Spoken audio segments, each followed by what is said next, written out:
Agora vamos às interpretações. Uma das interpretações que houve na igreja cristã primitiva é que o anticristo seria o próprio Nero que reviveu. Não sei se você já ouviu falar dessa história do Nero Redivivus. Essa história do Nero Redivivus, ela vem das seguintes fontes. Quando Nero suicidou-se no ano 68 depois de Cristo, espalhou-se uma crença que Nero era tão ruim, que ele voltaria. Essa crença se espalhou, de acordo com Suetônio, em várias províncias romanas. Chegaram a dizer que Nero não estava morto de fato, mas que apenas inventaram a morte de Nero para que ele voltasse depois de maneira assim mais forte. Tácito também diz a mesma coisa. Suetônio declara que astrólogos da corte previram a queda de Nero, mas que ele depois teria poder no Oriente. E, de fato, pelo menos 3 falsos Neros apareceram dizendo que eles eram Nero que haviam ressuscitado. 3 sujeitos, Tácito conta. Só que os 3 foram eliminados, é claro. Um deles apareceu tocando harpa, falando, eu sou Nero, coloque-me no poder, etc. Então, muita gente, o Nero foi tão terrível, tão corrupto, que muitos acreditavam que ele iria voltar.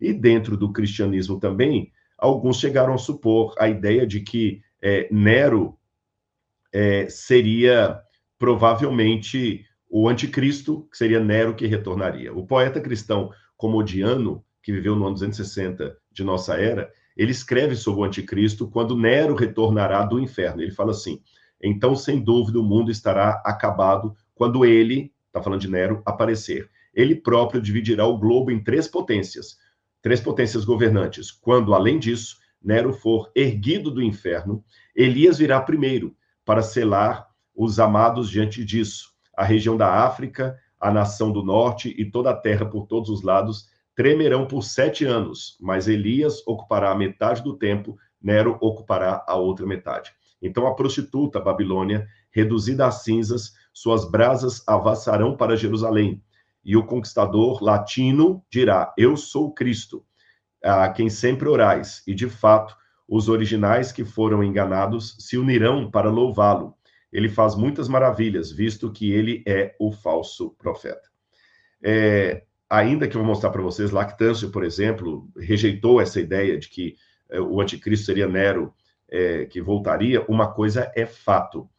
Havia a ideia que o anticristo seria alguém vindo de Roma. Tá certo? Seria, ainda que fosse um imperador, alguém vindo de Roma. Veja o que Santo Agostinho comenta no livro A Cidade de Deus, sobre Tessalonicenses 2, verso 7. Depois eu vou citar novamente Santo Agostinho.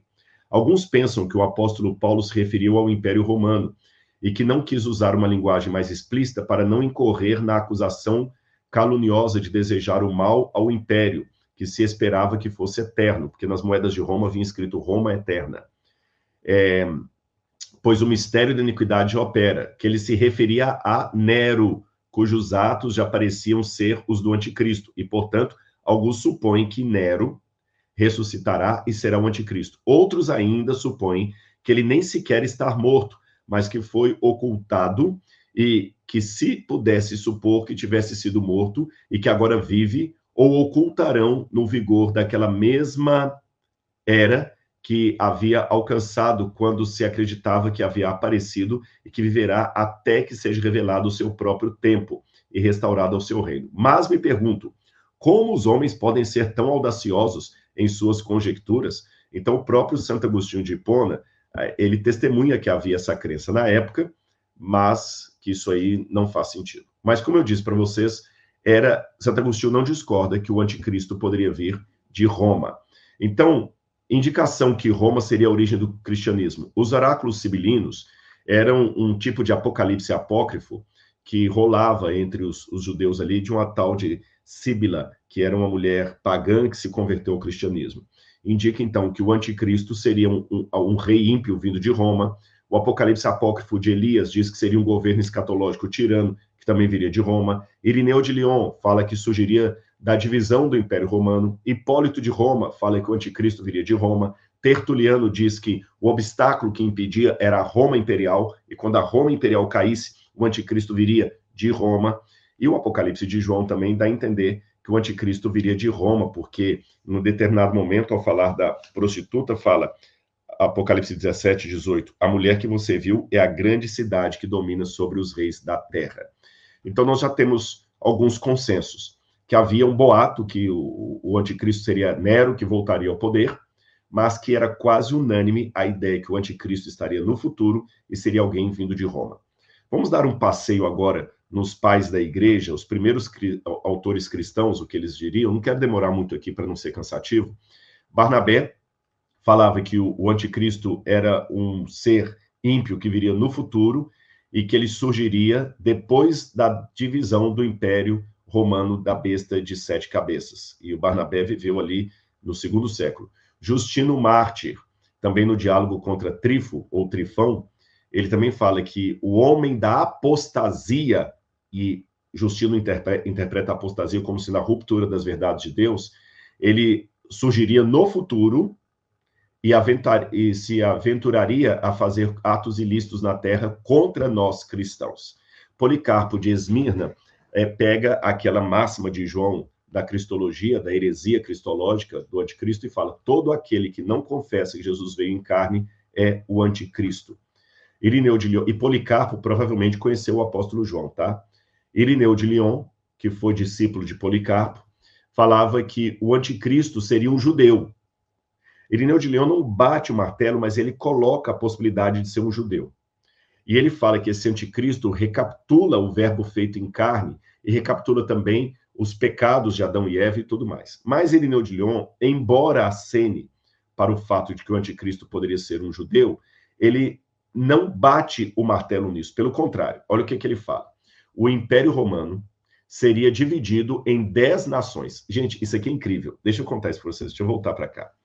Quando você estuda Daniel capítulo 7 e Daniel capítulo 2, você vê que fala de Babilônia, Medopérsia, Grécia e Roma. E Daniel, que foi escrito no 6º século a.C., diz que esse último Império Romano, ele se dividiria em vários outros impérios menores e que esses impérios menores é que formariam um colegiado para apoiar o pequeno chifre que perseguiria o povo de Deus.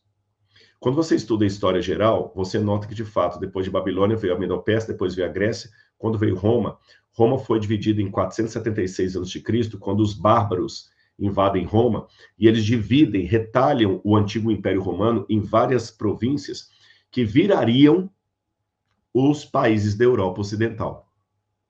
Por exemplo, os suevos viraram Portugal, os gauleses viraram a Gália, que virou depois a França, os érulos, ostrogodos, viraram, acho que os hunos, érulos e ostrogodos viraram a Península Itálica, que depois virou a Itália. Os alemanos viraram os alemães, os saxões viraram o Reino Unido.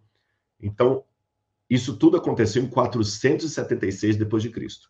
Contudo, eu tenho Hipólito de Roma, Irineu de Lyon, que viveram no 2º século, portanto, 200 e tantos anos antes, afirmando que Roma seria dividida, como Daniel havia falado.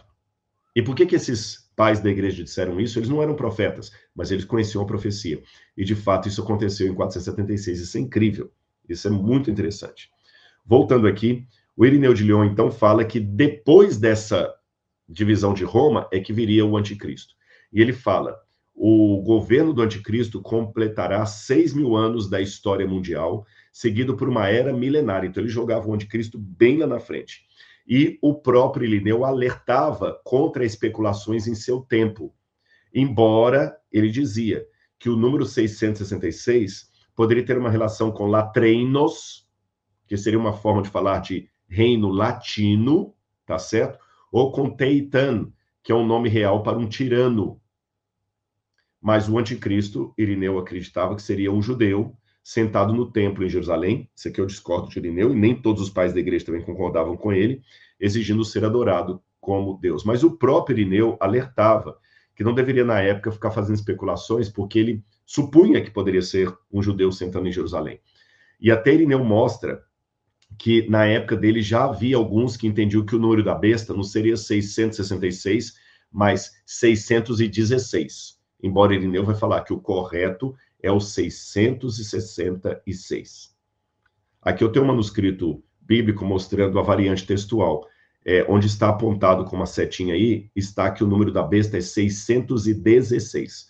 Mas Irineu fala que isso é um equívoco, que eles já perceberam, e ele dizia que nós, na época ele falando, olha, nós não devemos correr o risco de pronunciar com certeza o nome do anticristo, pois se ele fosse necessário ser declarado abertamente nesse tempo, ele teria sido anunciado por aquele que viu a revelação, pois foi visto não há muito tempo, quase nos nossos próprios dias, no fim do reinado de Domiciano. O que o Irineu está falando aqui? Olha, se João achasse que o anticristo era alguém que já estava aqui no nosso tempo, ele diria o nome, porque João viveu há pouco tempo. Irineu viveu apenas 80 anos depois da morte de João, quando Irineu morre. Irineu morre no ano 188, João morreu lá pelo ano 98, então Irineu morreu 100 anos antes de João, mas se eu pegar o nascimento de Irineu, ele nasceu pouco tempo depois da morte de João. Outro pai da igreja que eu poderia citar aqui é Hipólito de Roma, que ele também levantou a hipótese que o anticristo poderia nascer como judeu, que surgiria das tribos do povo. Ele usará palavras arrogantes contra o Altíssimo. Então, aqui nos pais da igreja, eu já estou vendo a tendência de alguns de acharem que o anticristo poderia ser um judeu vindo de Roma, que governaria Jerusalém, outros achando que seria apenas alguém vindo de Roma. E, de novo, ele também diz, o Hipólito, aqui 235, queria pegar a data dele, que o anticristo persuadirá judeus de que ele é o Messias, e ele atrela isso às duas bestas do Apocalipse. Tertuliano apenas repetiu também que muitos anticristos já existiam no seu tempo como precursores daquele que haveria de vir. Mas Tertuliano também diz, ele virá de Roma. Bom, e Agostinho de Hipona? Agostinho de Hipona também abordou o tema do anticristo, mas ele não caiu em muitas especulações. Eu vou resumir para vocês aqui o que Agostinho diz. Agostinho diz que Cristo não virá para julgar os vivos e os mortos, senão depois que o anticristo, o seu adversário, houver vindo para extraviar os que se encontram mortos na alma. Então Satanás será solto por intermédio do mencionado anticristo e agirá com todo o seu poder maravilhosamente. Agostinho de Hipona não dá detalhes assim especulativos sobre o anticristo, mas ele também acredita que ele viria de Roma e viria no futuro. Agostinho não fala do anticristo como sendo um judeu. E logo depois, de acordo com Boussot, houve uma crença quase generalizada que o anticristo seria um judeu, mas não são todos os pais da igreja que definem isso. Então, o resumo que nós temos é o seguinte: o anticristo é identificado como um sujeito, um indivíduo literal, que surgirá no fim dos tempos. Hipólito, Agostinho, Jerônimo disseram isso. O papel do anticristo seria enganar os fiéis e se opor a Cristo, reivindicar divindade, operar milagres falsos. Seria uma ação escatológica, apareceria no final dos tempos. A origem dele, muitos pais da igreja diriam que ele via do judaísmo ou do Império Romano ou de ambos. E a sua heresia negaria a encarnação e a fé verdadeira. Isso aqui é importante dizer, que os pais da igreja não dizem que o anticristo apenas negaria a encarnação de Jesus. Ele teria outras heresias também.